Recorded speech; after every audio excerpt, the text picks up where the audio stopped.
3 months ago, I stood behind a police cruiser in the cool California night, watching my parents destroy a living room that wasn't mine.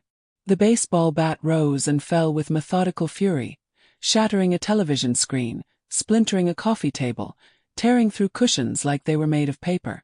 My mother's face was twisted with rage I had never seen before, and my father, a man who once taught me to ride a bicycle with infinite patience, swung that bat like he was trying to erase something from existence. Me perhaps.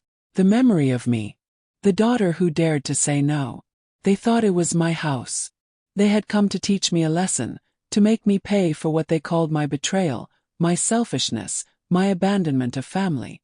But the address they had was wrong, outdated, belonging to a stranger who would soon file charges that would unravel what remained of my family's already fragile world. As the red and blue lights painted the scene in surreal colors, as officers moved in to restrain the two people who had raised me, I felt something unexpected wash over me.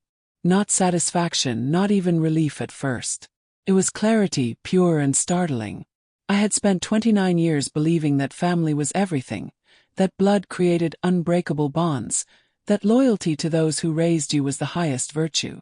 But standing there in the darkness, watching the consequences of their choices play out in real time, I finally understood a truth that had taken me far too long to learn. What I had lost that night 5 years ago, when I walked away from that dinner table, wasn't my family. It was a burden I had carried my entire life, a weight I had mistaken for love, obligation I had confused with connection. And what I had gained, slowly and painfully over the years that followed, was something far more precious. Freedom.